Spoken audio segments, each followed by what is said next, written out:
Hi guys, my name is Rishabh Verma. This is The Adventures Official. And आज हम लोग NCERT class 10 का theorem number 6.4 करने जा रहे हैं. एक्चुअल इसका नेम है SSS सिमिलैरिटी, है ना. SSS सिमिलैरिटी रूल या लॉ, इसी को हम लोग प्रूफ करेंगे. बोलता क्या है कि if in two triangle sides of one triangle are proportional, अगर दो ट्रायंगल है और उसका जो कोरिस्पॉन्डिंग साइड्स है दोनों ट्रायंगल्स का वो प्रोपोर्शनल है. तीनों साइड्स है ना, प्रोपोर्शनल है का मतलब तीनों इक्वल रेशियोज में है. ठीक है, तो प्रूफ करो कि जो एंगल्स होंगे कोरिस्पॉन्डिंग एंगल्स दोनों ट्रायंगल्स का वो भी इक्वल होंगे. और जब ये हो जाएगा तो फिर दोनों ट्रायंगल सिमिलर है, ये भी प्रूफ करो. ठीक है, तो चलिए स्टार्ट करते हैं. सबसे पहले दो ट्रायंगल्स बनाते हैं.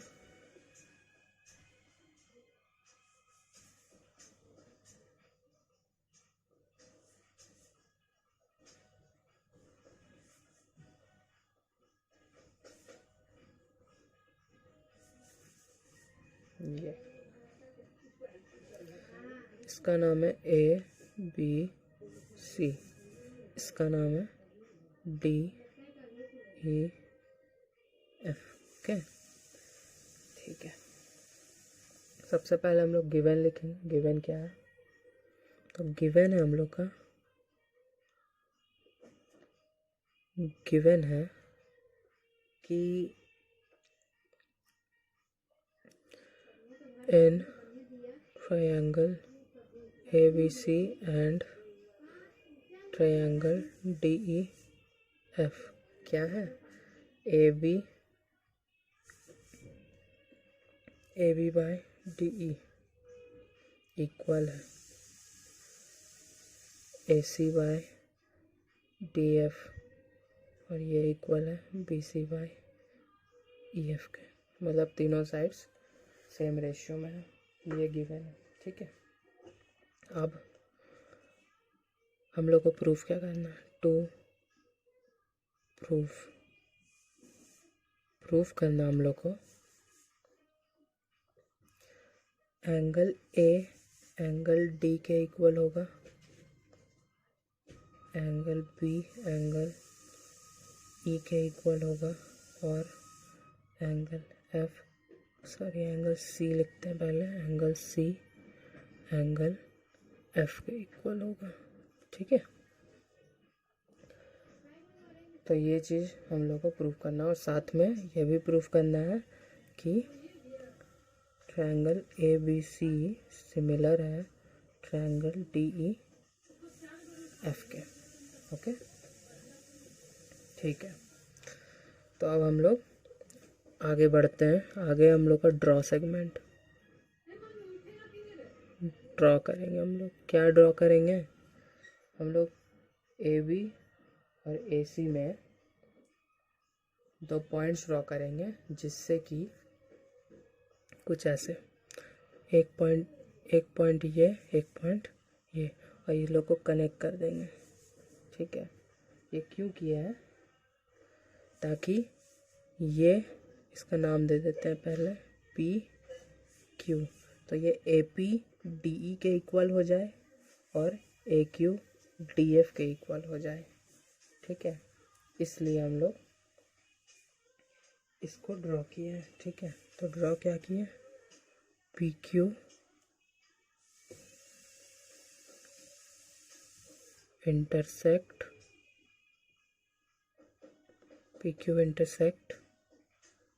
AB and AC such that.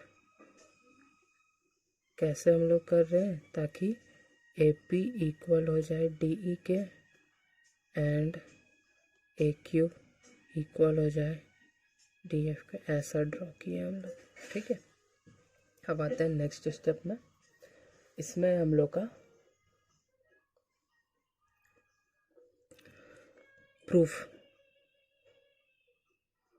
Proof कैसे होगा? ठीक है, प्रूफ करने के लिए हम लोग क्या करेंगे ना, हम लोग को करना क्या, तीनों एंगल्स को इक्वल दिखाना है।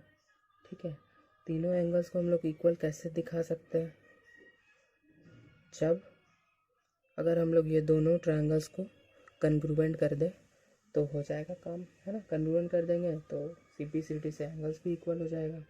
ठीक है, तो अब सवाल ये है कि कन्ग्रुएंट कैसे करें। ठीक है, कन्ग्रुएंट करने के लिए क्या चाहिए हम लोग को, एस एस एस से हो पा रहा है यहाँ पे कन्ग्रुएंट, है ना। दो को तो हम लोग इक्वल मान लिए हैं, है ना, लेकिन ये PQ EF के इक्वल नहीं है, तो पहले हमको ये PQ को EF के इक्वल दिखाना पड़ेगा। ठीक है, वो कैसे करेंगे आइए देखते हैं। ठीक है, तो सबसे पहले हम लोग का क्या काम है,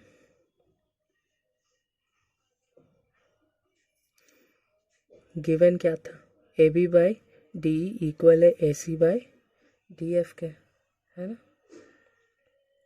इसी को अगर रेसिप्रोकेट कर देंगे तो ये भी हम लोग बोल सकते हैं कि ये रेसिप्रोकेट भी नहीं करना, ऐसे ही हो जाएगा।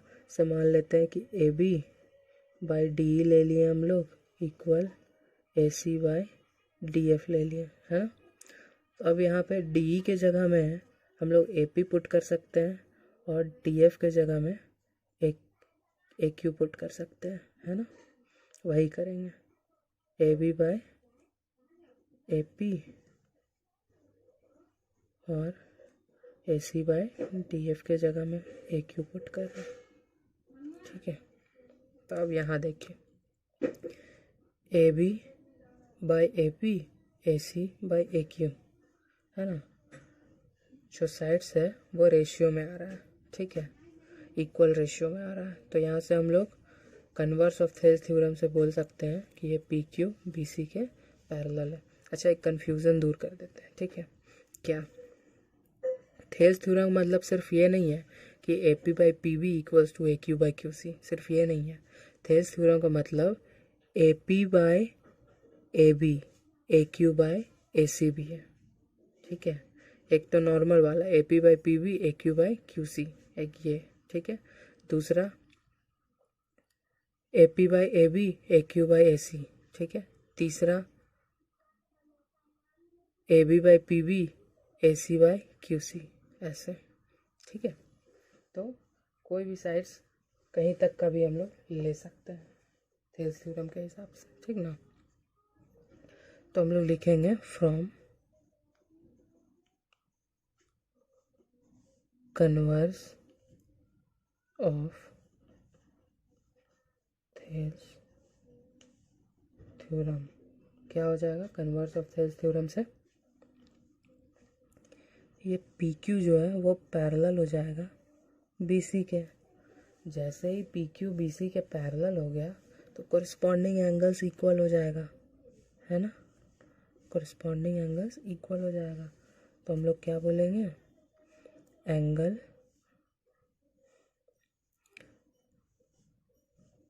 APQ इक्वल होगा एंगल B के, और एंगल AQP इक्वल होगा एंगल C के। ठीक है, ये आगे हम लोग का पैरेलल है इसलिए कोरिस्पॉन्डिंग एंगल्स। ठीक है, जैसे ही ये एंगल्स हम लोग इक्वल दिखाएं, ठीक है, अब हम लोग क्या करेंगे, देखिए यहीं पे बना के दिखा रहे हैं। ठीक है, अब हम लोग क्या करेंगे, ये ट्रायंगल और ये बड़ा वाला ट्रायंगल APQ और ABC लेंगे और दोनों को हम लोग सिमिलर करेंगे। ठीक है, तो इन ट्रायंगल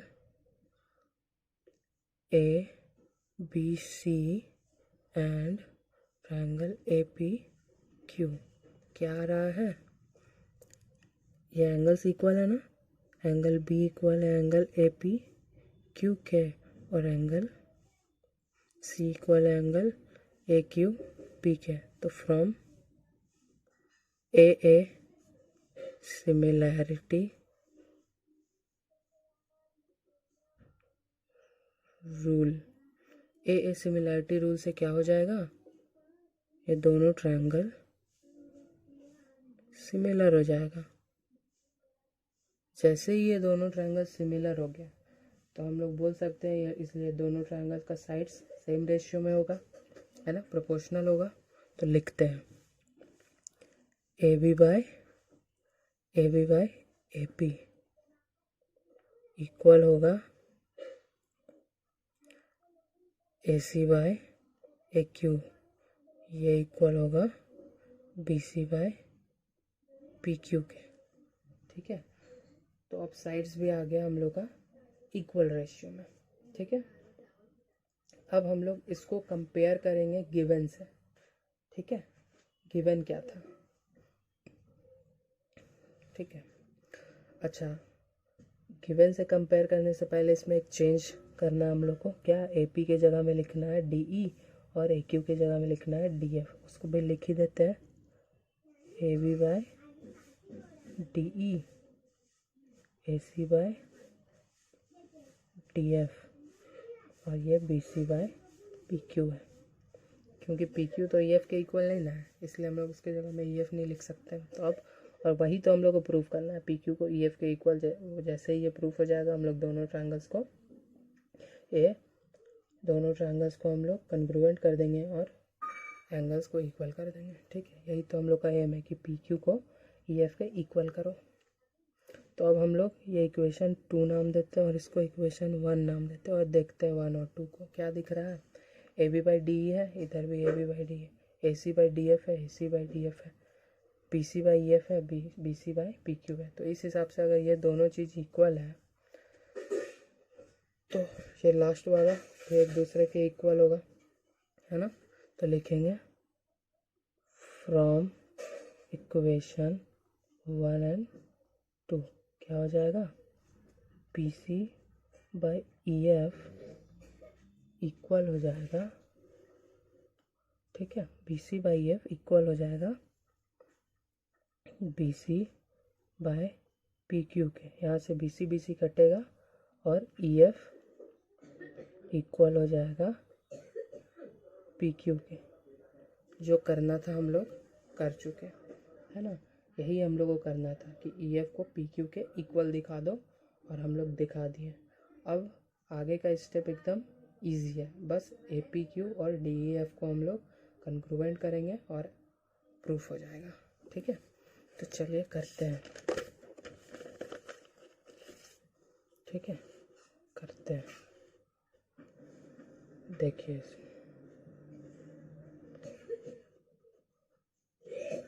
ठीक है। तो अब हम लोग क्या करेंगे, बस triangle A P Q in triangle A P Q and triangle D E F को लेंगे। ठीक है, यहाँ से हम लोग ड्रॉ से ए पी को डी ई के इक्वल दिखा चुके थे, है ना, और ए क्यू को डी एफ के इक्वल दिखा चुके थे। ये हो गया ड्रॉ से, ठीक है। और ये कहाँ से आया, P Q equals to E F, ये कहाँ से आया, अभी जस्ट हम लोग इसको प्रूव किए। ठीक है, ओके। तो अब यहाँ से क्या हो रहा है, from S S S congruency rule क्या हो जा रहा है, S S S congruency rule से ये triangle A P Q congruent हो जा रहा है ट्रायंगल डी ई एफ के।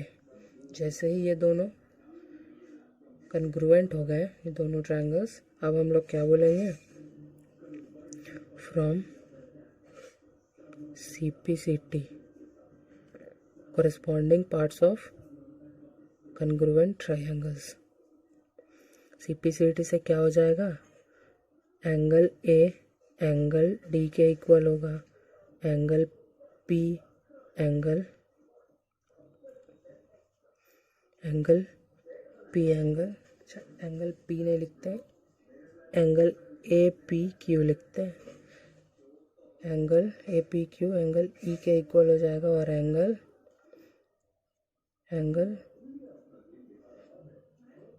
ए क्यू पी इक्वल हो जाएगा एंगल एफ के। ठीक है, अगर सिर्फ लिख रहे हैं तो नहीं समझ में आ रहा तो हम दिखा भी देते हैं वही ट्रायंगल से आप फिर से बना के। ठीक है, ये A P Q B C D E F ये इसके इक्वल, ठीक है, ये इसके इक्वल और ये इसके इक्वल। ठीक है, ठीक है। इससे पहले जब हम लोग पैरेलल किए थे तो हम लोग क्या जानते हैं कि ये एंगल इस एंगल के इक्वल है और ये एंगल इस एंगल के इक्वल है, क्योंकि ये दोनों लाइन क्या है, पैरेलल। हम लोग ये शो कर चुके हैं। ठीक है, तो अब वही वाला जो पैरेलल वाला था उसका यूज़ करके हम लोग क्या लिख सकते हैं, ए तो डी के इक्वल हो गया, उस फिगर में भी चेंजेस कर देते हैं, सिंबल हम लोग बनाए हैं उसको।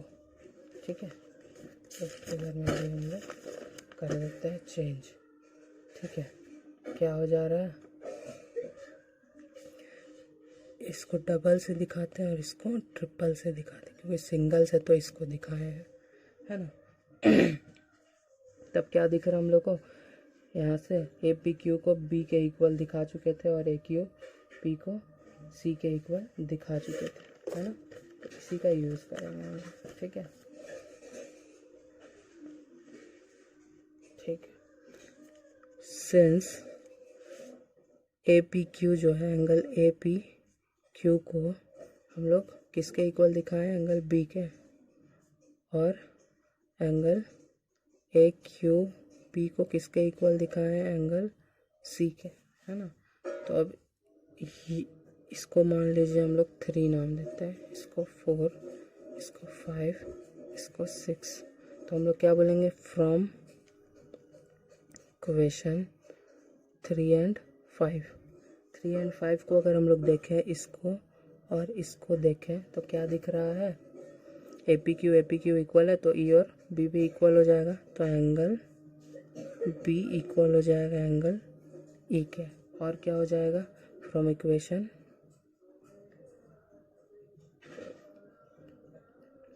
4 and 5 से, 4 and 5 से अगर हम लोग देखें तो क्या इक्वल हो जाएगा, ये इसको देखिए और इसको देखिए, ए क्यू पी इक्वल है तो सी और एफ इक्वल हो जाएगा, तो angle C equals to angle F, है ना। अब ये इक्वेशन ए बी और सी को अगर हम लोग देखें तो जो हम लोग को प्रूफ करना था वो हम लोग ने कर दिया। एंगल ए को डी के इक्वल दिखा दिया, बी को ई के इक्वल दिखा दिया और सी को एफ के इक्वल दिखा दिया, है ना। तो from equation A B and C क्या हो रहा है, एंगल ए इक्वल हो गया एंगल डी के, एंगल बी इक्वल हो गया एंगल ई के, और एंगल सी इक्वल हो गया एंगल एफ के। यही प्रूफ करना था हम लोग को। तो एक काम तो हम लोग प्रूफ कर दिए। ठीक है, दूसरा जो हम लोग को प्रूफ करना था कि जब ऐसा हो गया तो वो सिमिलर है ट्रायंगल्स दोनों, तो वो भी प्रूफ हो गया कि triangle A B C similar है ट्रायंगल डी ई एफ के। तो दो ट्रायंगल्स को सिमिलर कब बोलते हैं, जब उसका तीनों एंगल रेशियो इक्वल हो, है ना। और तीनों नहीं, कम से कम 2 भी इक्वल होता है तब भी हम लोग बोल देते हैं। तो उसी से यहाँ पे ये दोनों ट्रायंगल सिमिलर भी हो गया। ठीक है, ओके। तो नेक्स्ट वीडियो में हम लोग जो और एक SAS सिमिलैरिटी रूल है उसको प्रूफ करेंगे, है ना। अभी के लिए थैंक यू।